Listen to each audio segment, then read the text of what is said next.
Selamat pagi anak-anak. Bagaimana kabar kalian? Baik, sebelum kita mulai pelajaran hari ini, kita berdoa dulu agar pelajaran kali ini diberi kelancaran dan kemudahan oleh Tuhan Yang Maha Esa. Berdoa mulai.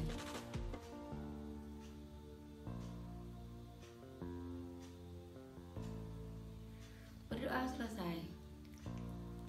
Anak-anak, pada hari ini kita akan berjumpa lagi dalam pelajaran IPS, yang pada kesempatan kali ini Bu Murni akan menyampaikan materi tentang kedatangan bangsa-bangsa Eropa ke Indonesia.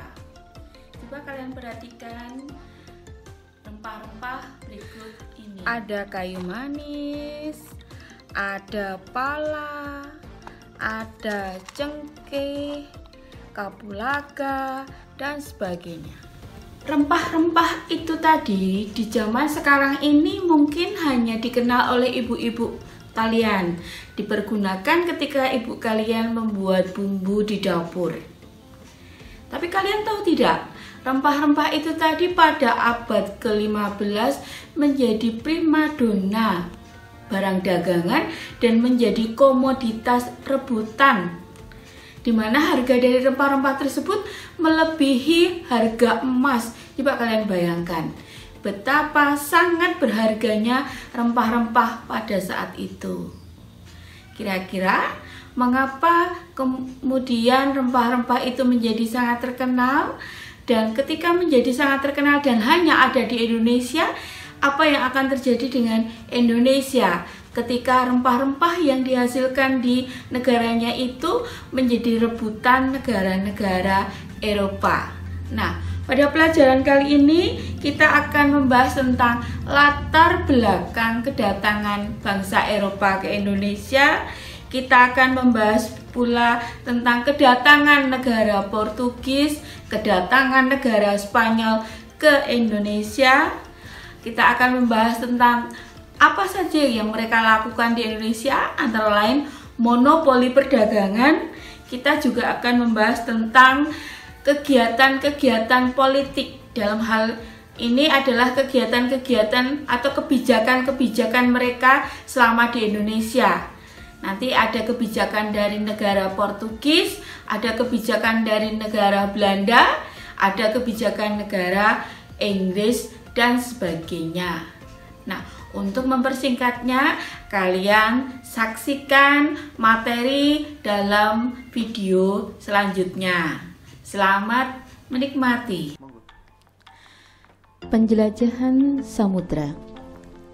Kalau kita ingin mengetahui tentang penjelajahan samudra, yang perlu kalian pahami adalah kita akan membahas tentang adanya kegiatan yang dilakukan oleh orang-orang Eropa dalam rangka menemukan daerah baru, di mana nanti tanpa sadar efek dari terjadinya penjelajahan samudra nanti menyebabkan munculnya kolonialisme, munculnya penjajahan di negara-negara lain.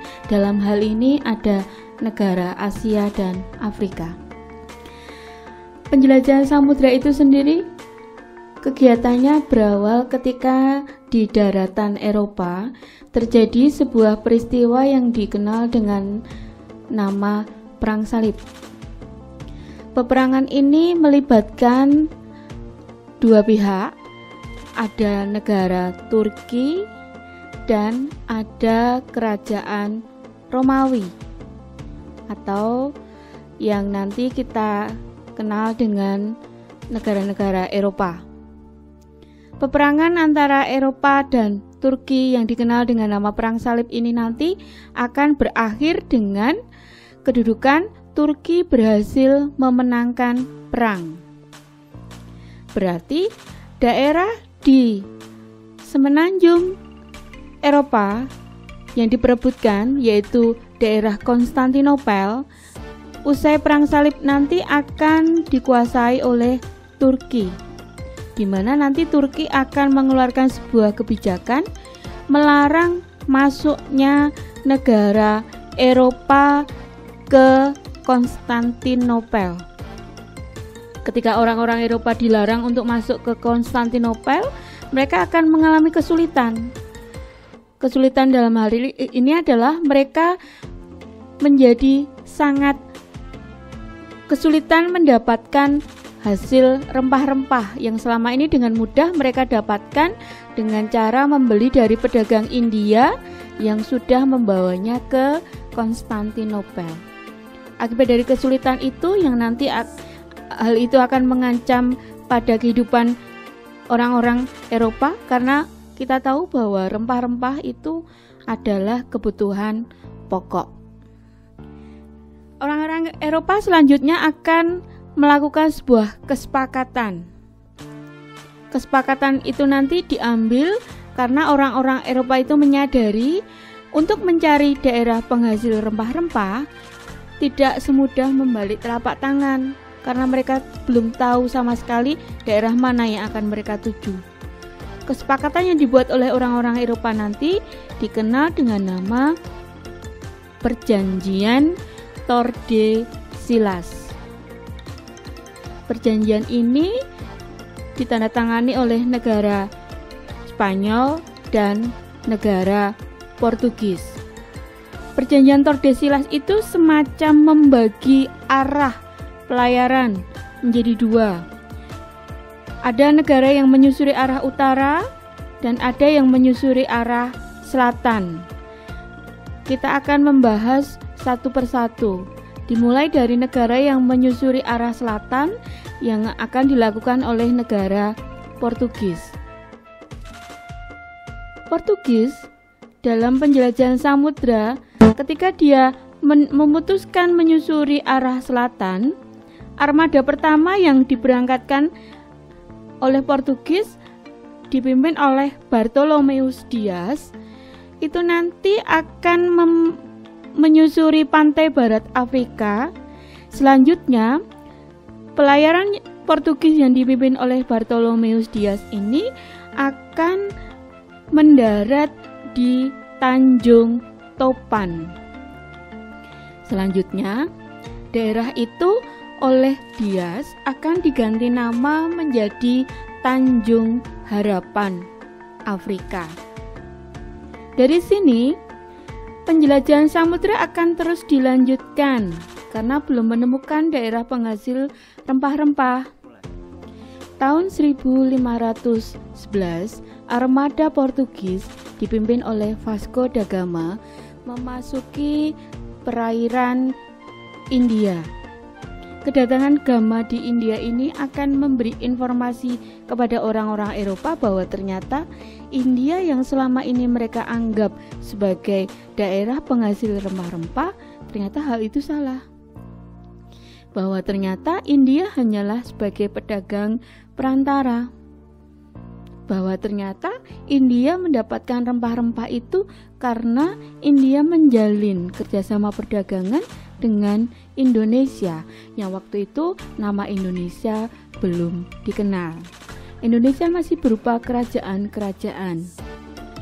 Selanjutnya, penjelajahan armada Portugis akan dilanjutkan oleh orang yang ketiga yang bernama Alfonso Albuquerque. Penjelajahan yang dipimpin oleh Alfonso Albuquerque nanti berhasil memasuki perairan Selat Malaka. Penjelajahan Portugis tahun 1511 berhasil mendarat di Semenanjung Malaka. Ketika memasuki perairan Malaka, Alfonso Albuquerque melihat kenyataan bahwa ternyata Malaka itu merupakan daerah yang sangat ramai, strategis, dan sangat menguntungkan. Hal itulah yang mendorong kemudian Portugis berniat untuk menguasai Malaka. Ketika terjadi peperangan antara Portugis dengan pedagang-pedagang di Malaka, pedagang-pedagang itu akhirnya terusir karena kalah. Mereka diusir dari Malaka, yang selanjutnya pedagang itu akan berpindah atau menuju ke Aceh. Karena adanya perpindahan dari pedagang-pedagang Malaka ke Aceh, menyebabkan Aceh berkembang pesat. Perkembangan itu terjadi ketika Aceh dipimpin oleh Sultan Iskandar Muda. Dari Malaka, selanjutnya penjelajahan Portugis akan diteruskan ke arah timur karena belum menemukan negara penghasil rempah-rempah. Daerah baru yang kemudian ditemukan oleh Portugis adalah daerah Maluku. Portugis tiba di Maluku tahun 1512. Tibanya Portugis di Maluku akan menyebabkan dimulainya kekuasaan bangsa Barat di Indonesia. Itu adalah kisah penjelajahan negara Portugis. Selanjutnya, kita akan membahas penjelajahan negara kedua yang menandatangani perjanjian Tordesillas, yaitu negara Spanyol. Ada beberapa kisah dari penjelajahan negara Spanyol. Di sini hanya ditampilkan dua tokoh, karena dua tokoh ini akan mengubah peradaban manusia. Yang pertama, penjelajahan dari Spanyol itu dipimpin oleh Columbus. Pertama kali berangkat, arah dari kapal pelayaran Columbus sudah memasuki perairan Samudra Atlantik. Di pantai barat Afrika, kapal dari Columbus itu akan mengalami gangguan berupa arus balik, sehingga kapal itu dibelokkan ke arah benua baru. Columbus mengira dia sudah tiba di daerah India, daerah yang selama ini ingin dicari. Selanjutnya dia menetap dan hidup di daerah baru itu. Untuk beberapa saat ketika Columbus menetap di daerah baru itu, ternyata daerah itu tidak ada tanaman rempah-rempah satupun. Oleh Columbus, daerah baru itu akan diberi nama, yang mana nama yang diambil oleh Columbus nanti sebagai penghormatan terhadap navigator yang sudah menemani Columbus berlayar yang bernama Amerigo Vespucci, sehingga daerah baru itu nanti akan dikenal dengan nama Amerika.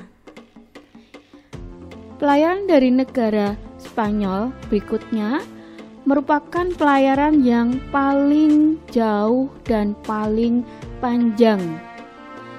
Pelayarannya sendiri nanti akan mendapat julukan sebagai pelayaran pertama yang mengelilingi dunia karena rutenya memang sangat panjang. Selain panjang, rute dari pelayaran ini juga sangat menakutkan karena tidak menemukan negara sedikit pun karena dia melewati daerah kutub utara. Setelah berbulan-bulan pelayar ini mengarungi samudra, barulah dia menemukan daerah baru yang bernama Massawa. Pelayar dari Spanyol yang berhasil memasuki Massawa atau mendarat di Massawa adalah bernama Magalhães.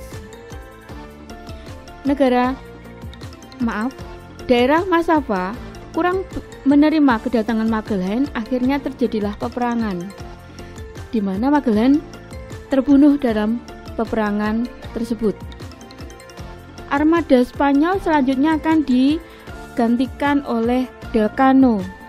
Di bawah kepemimpinan Delcano, Spanyol berhasil menguasai Massawa. Dan oleh Delcano sebagai penghormatan atas Raja Philips yang sudah membiayai perjalanan penjelajahan samudra selama ini, daerah baru itu akan diberikan sebagai hadiah yang nanti akan dikenal dengan nama Filipina. Dari Filipina ini nanti merupakan pintu masuk Spanyol menuju ke Indonesia. Armada Spanyol tiba di Indonesia itu terjadi pada tahun 1521,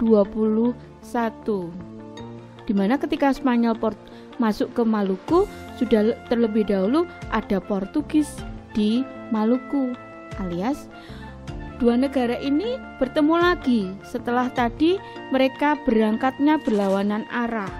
Mereka bertemu lagi di satu titik, yang titik itu ada di Maluku.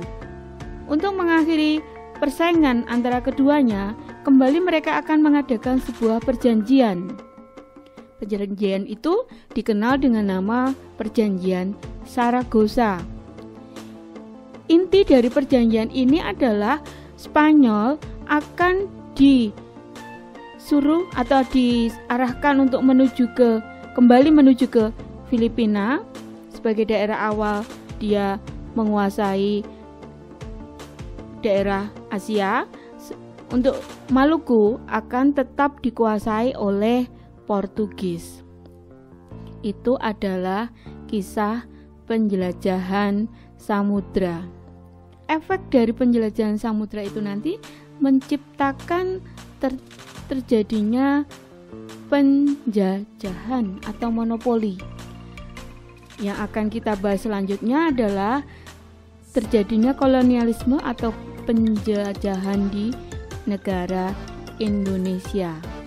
Nah, setelah kalian mempelajari materi tersebut, tugas pada pertemuan kali ini adalah kalian membuat resume, membuat rangkuman dari materi yang sudah kalian pelajari. Yang pertama, peristiwa apa yang melatar belakangi kedatangan orang Eropa ke Indonesia? Perjanjian apa yang mengawali kedatangan bangsa-bangsa Eropa ke Indonesia? Bangsa Eropa yang pertama kali memutuskan untuk melakukan penjelajahan samudra itu negara mana saja? Kalian berikan pula rute dari daerah yang mereka lalui dan nama-nama penjelajah atau tokoh-tokoh penjelajah yang mereka kirim. Kemudian ketika mereka telah sampai di Indonesia, mereka membuat semacam perjanjian lagi. Apa nama perjanjiannya dan apa isinya? Itu tugas pada pertemuan kali ini. Silahkan Anda buat resumenya.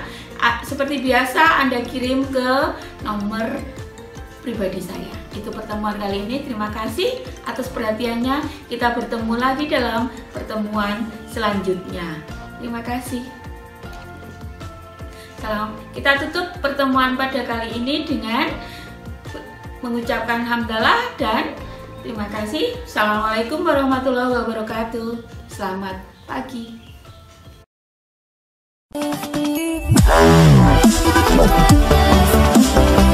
Wow.